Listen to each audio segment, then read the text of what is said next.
Libra. Let's get a clear, honest message for you, Libra. This is for any and all Libra placements, so always have discernment during these readings. Take what resonates, leave what doesn't. Please and thank you. You don't have to know what a birth chart is to maybe get a little message out of this reading. So, let's get right into Libra.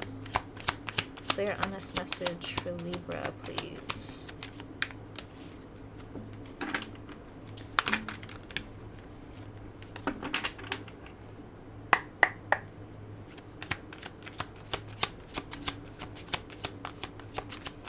There's a specific card I saw on the bottom of the deck that, it's basically the Empress card I saw. And the Empress always reminds me of how when we are essentially, quote-unquote, pregnant with ideas, the birthing process of that idea may not be pretty.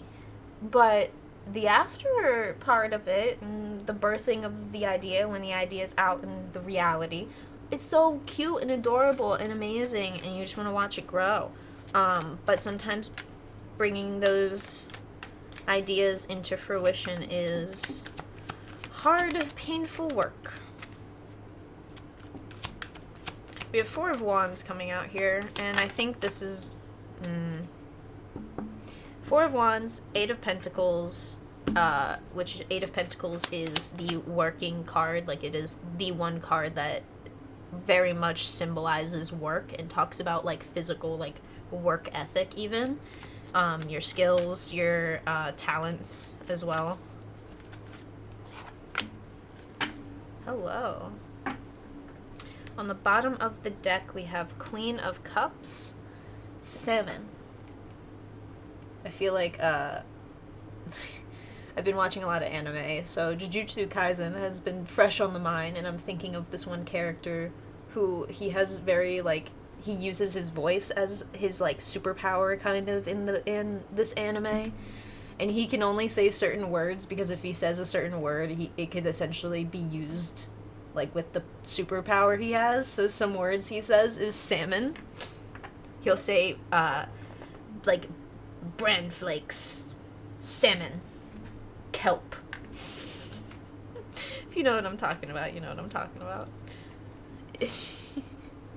I do want to preface, salmons are very resilient because each and every salmon has to swim upstream because that is in their nature to lay eggs up the stream and then let those eggs kind of, like, find their way down the stream, kind of, in a sense. There's, like, some, the way that, I forget the actual, like, terminology that was used, that, like, how I remember it. But salmon swim upstream in order to, like, birth these eggs, lay these eggs, birth these ideas, because the salmon is you. In order to have, I think, it's an energy of, so, your, because I'm thinking of this as now just, like, a metaphorical, like, theory, in a sense. Because you as the salmon, you laying your eggs upstream is so your, whatever, eggs hatch don't have to work as hard. Because I think there's a specific reason why they need the eggs and, like, salmon to grow and, like, go downstream. I think it's a way they evade bears, maybe? But I forget. It's a partial way they evade bears, but bears are very smart sometimes, so they'll sit on those little spots of where salmon will, like, jump out and jump down the river. We have a card that says Celebration, Skill, and Six of Cups, Rebirth. But it's reversed here. Interesting. Let me show you all the cards here, because I love the detail in these cards. Four of Wands, Eight of Pentacles, and Six of Cups. Six of Cups is always a card of the past, and sometimes rebirthing some old stuff into new stuff, because maybe it took a lot of work to get all these supplies and build that fire and get the wood for all that fire, and now you have time to actually like relax and celebrate the work you've done. But then it's okay, well, we gotta get back to work again. Feels like there's a bit of reluctancy. I hate to word it as reluctancy, because it's not reluctancy as like, ugh, like you're annoyed. It's like, I don't know. I'm not entirely, like, sure how to feel. And I think this is where the weird feeling of rebirth energy comes from. So, when we are trying to essentially rebirth the idea of ourselves and our life and how we just see everything in the world around us, because sometimes we desperately need like a perspective change.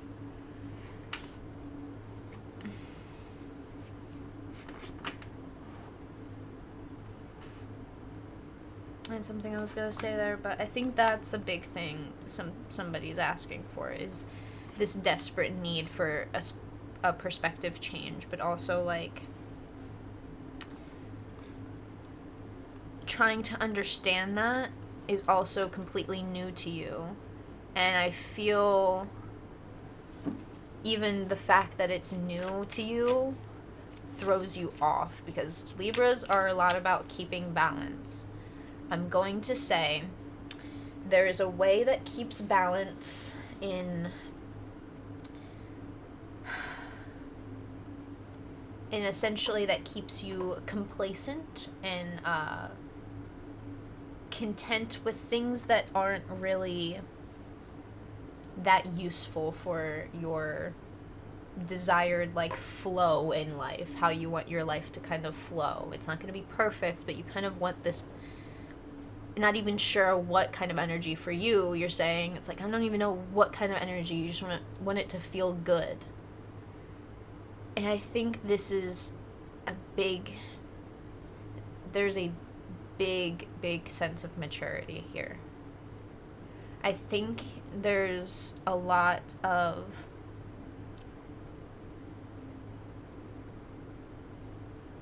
wanting to be aware of how to rebirth yourself, but as soon as you find out, you find yourself hating it.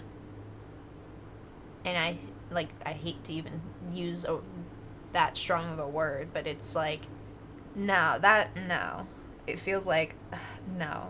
It's not even like,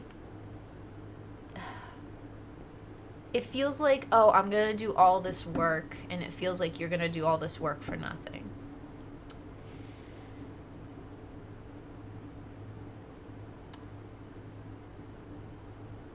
I understand feeling like doing all of this work for nothing is the most heartbreaking thing for us as human beings, because we put a lot of time, heart in our work. I think you put a lot of heart in your work. I remember what I was trying to say earlier. Sorry, I kind of went off track with what I was saying about the balance.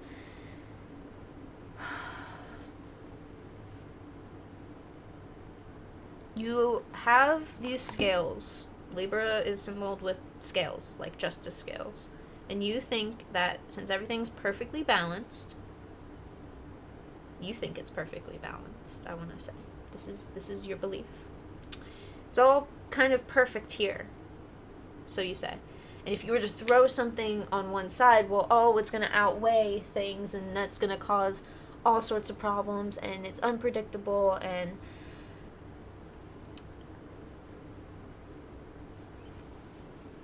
just as unpredictable as swimming upstream. But the salmon has to go upstream and lay their eggs. If the salmon wants their kin, their eggs to survive, swimming upstream is the only solution. And I think swimming up the stream of your mind and really explaining to yourself, you you have to believe that messing up is okay. Things outweighing the balance is okay.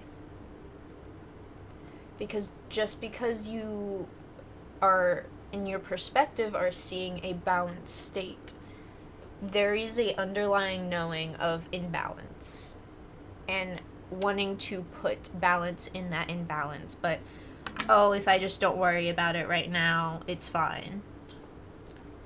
And that's where I think you justify the scales balancing out. But it becomes very difficult, I think. And I think I'm speaking to people who are just like, how do I get up to do stuff?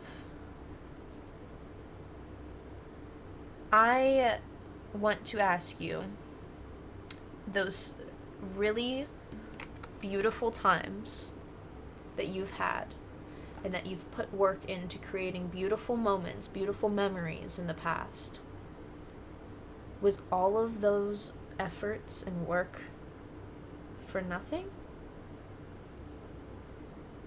Seems like you're really happy here. Is that work for nothing?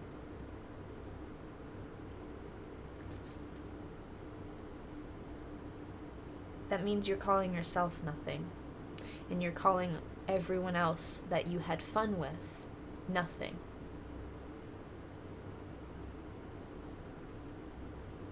And that's the part, I think, that gets you to really want to see more for yourself. You know you aren't nothing because you know that the experiences and fun times you've had with other people hasn't been for nothing. So what is it that makes you nothing? Because this is where I see the inaction and hesitancy of, like, rebirthing yourself. I think the reminder that's always really just something we kind of take for granted is genuinely reminding ourselves every single day, hey, thank you. Oh my god, thank you so much. Okay, we'll talk about that after the reading, but thank you. Holy shit, we have to add more hearts. I need to write down some notes really quick on that, but I am gonna talk while I write the notes because there's someone else's name I need to write down. So I want to say, feel like, oh, well, I can't do nothing for myself. If you feel like you can't do nothing for yourself, then you can't do nothing for other people. And I think that's where it starts to change for you. I do want to say thank you for the hype train. That was really cool.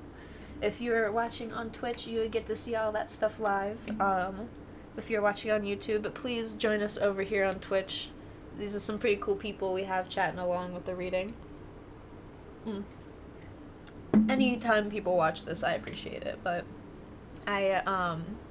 you can distract me. We can go off the rails. I'm just someone who let's bring us back on the rail, okay? We went off rail, let's get back on it. Jezza, and then the 5.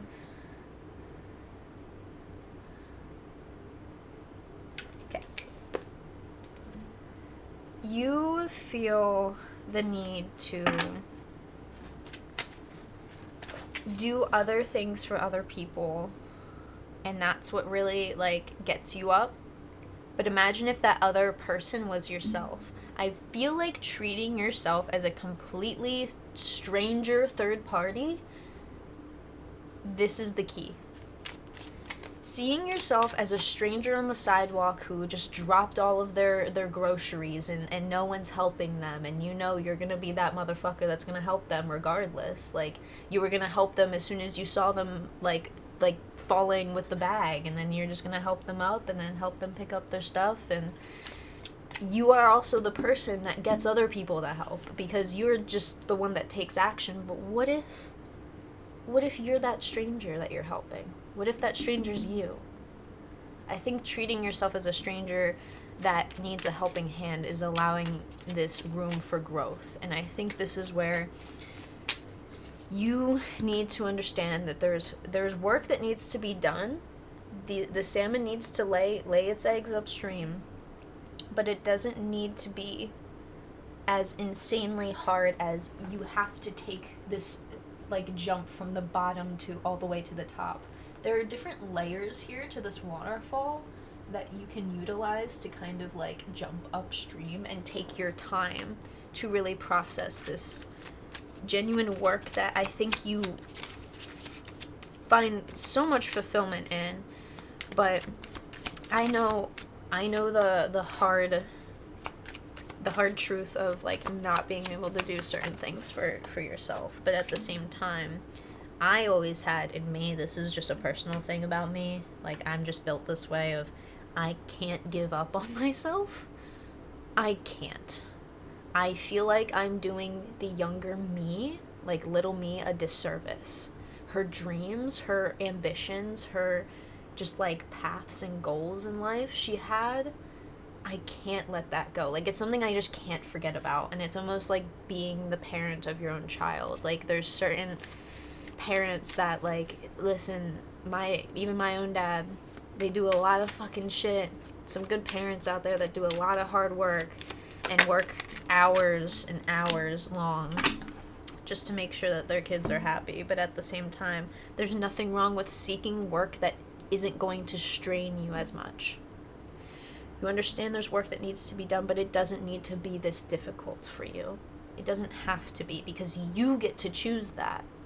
And I think the act of things getting done is the goal regardless. If you need to be comfortable in getting a certain task done or getting certain things done or working and getting started, I think pursuing those acts that make you comfortable within these uncomfortable areas is the key, which is a big thing we were talking about in last week's reading for Libra. Clarifying the Four of Wands is the King of Swords reversed, the Devil reversed, the Hierophant reversed. You have such a mind of clarity, but also of cutthroatness towards yourself and how you've committed to yourself. You have seen you for who you truly are, and I think all you want to do is listen to the devil and its lies. We can look at ourselves, all of the in-between ins and outs, every single part of us. But what we do right now and in the future is the thing, like, that's the moment of, like, not that I was trying to say, like, the past essentially doesn't define all of you as long as there is movement towards what feels like the true passionate you, the true committed you.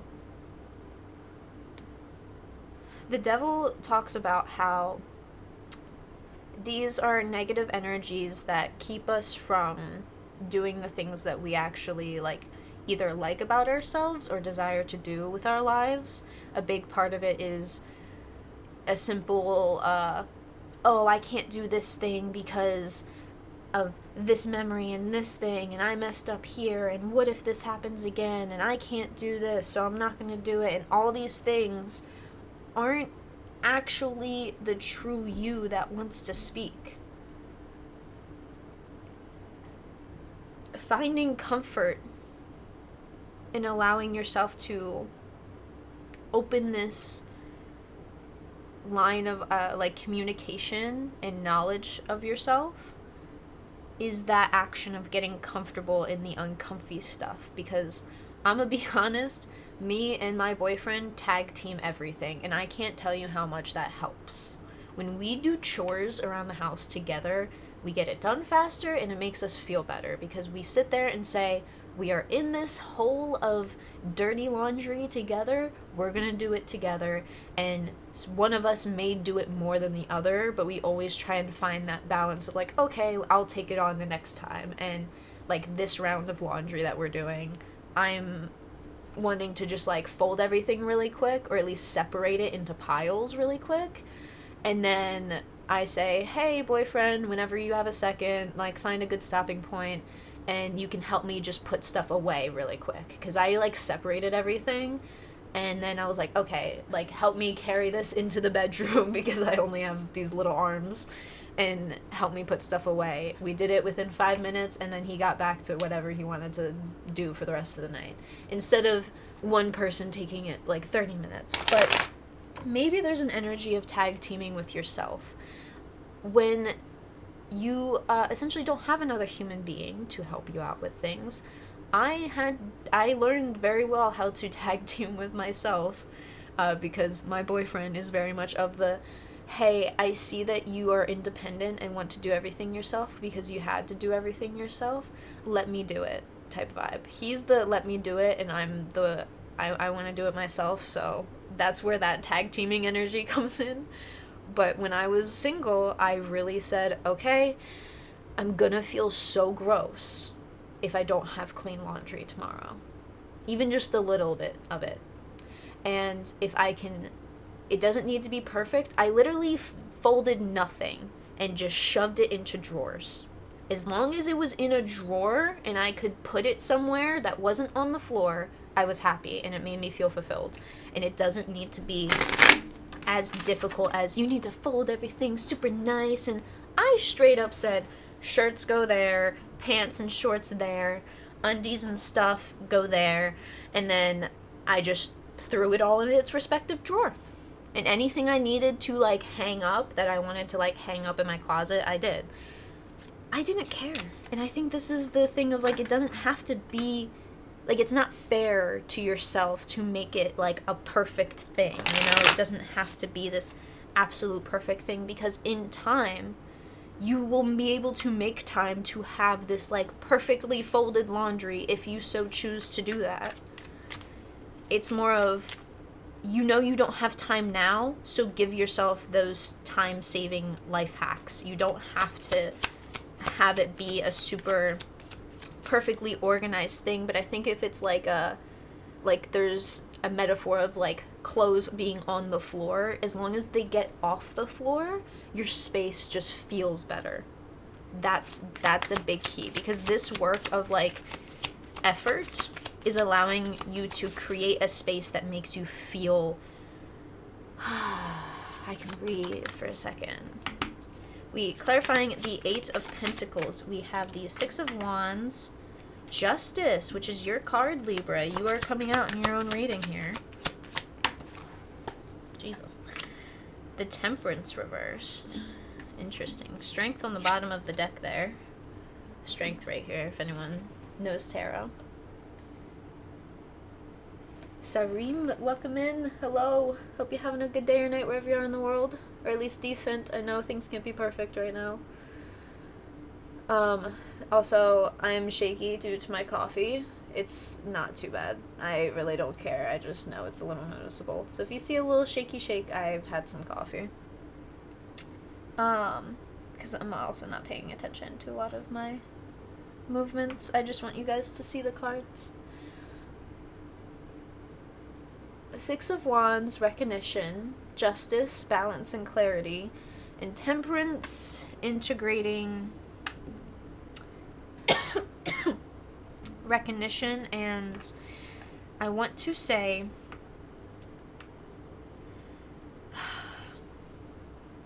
we are going to talk about karma in an educational way. We are going to discuss karma. And I feel like for a lot of Libras, researching, like, even just videos, like, listening about what karma is and what it is believed to be and where the belief originated from, like, all the history and knowledge people have, like, believed karma to be. It's not just, like, not like a spirit or, like, an entity. It is, like, an energy, almost like how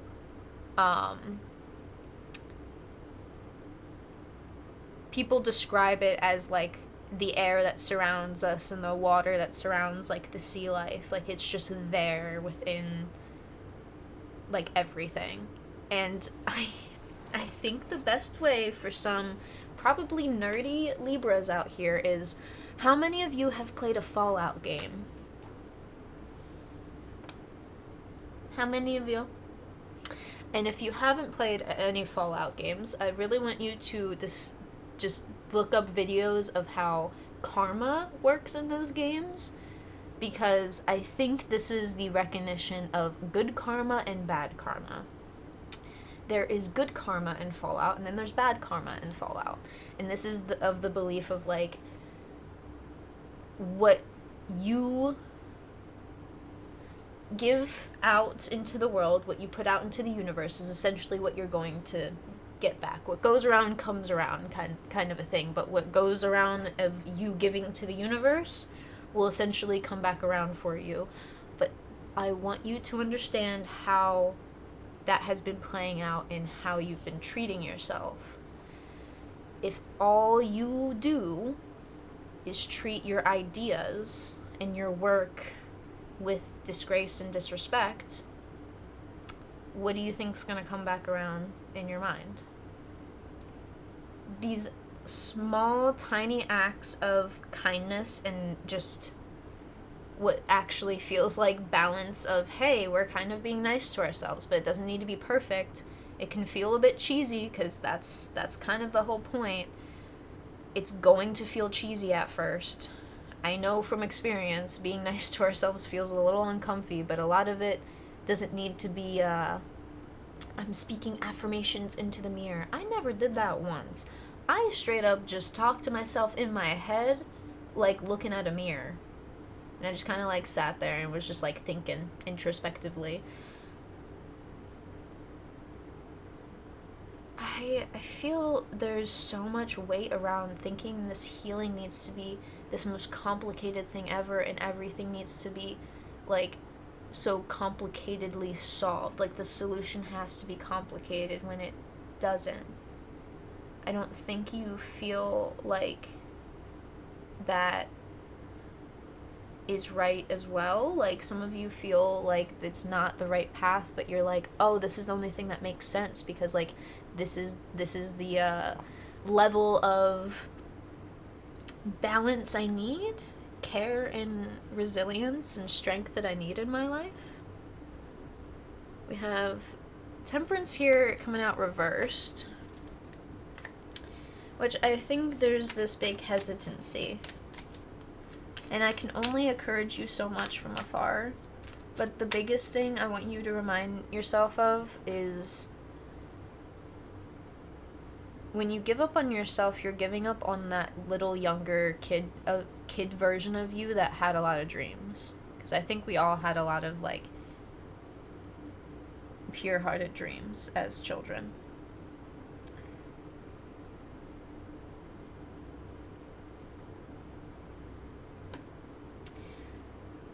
I can't explain how the work that needs to be done is you recognizing that you can do it, and that it's okay to make mistakes, because the whole point of trying to even know what the right choice is you have to possibly at some point pick the wrong choice. And sometimes in Fallout, like the actual Fallout video game, we don't realize we're doing something that is essentially like bad karma, but we can't go back to the last loaded save checkpoint or whatever and restart that whole dialogue interaction. Things happen as they happen, and it's the acceptance of that. Because the acceptance of that leads to you actually accepting the celebration of life. How we go through these motions every single day with every little tiny thing in our lives. These cycles, these ups and downs are constantly going to happen, and the acceptance in that sets you free and sets anyone free, but that's the choice that you need to make. I can't help you recognize that any more than just me telling you now. Like, there's a effort of, if you don't see it, I think maybe the universe will get you to see it, and it may feel like it will turn you off and make you feel a bit apprehensive on healing, but guess what? The apprehensiveness is because something needs to be released and let go. Clarifying this rebirth card, the Six of Cups card, we have Five of Cups, Four of Swords, Two of Wands. Page of Swords on the bottom of the deck. Five of Cups, Four of Swords, Two of Wands. When you forget about everything else but yourself, something I think awakens within you. There's these little bits of like, oh, there are my dreams. There's my little like cups of fulfillment there in the Five of Cups card. But you gotta wake yourself up. There's an action of actually waking yourself up here. Four of Swords. Laying down in the cold bed will just keep you stagnant and frozen in this time of, I want to say, this pattern. Two of Wands is somebody wanting to build more than that.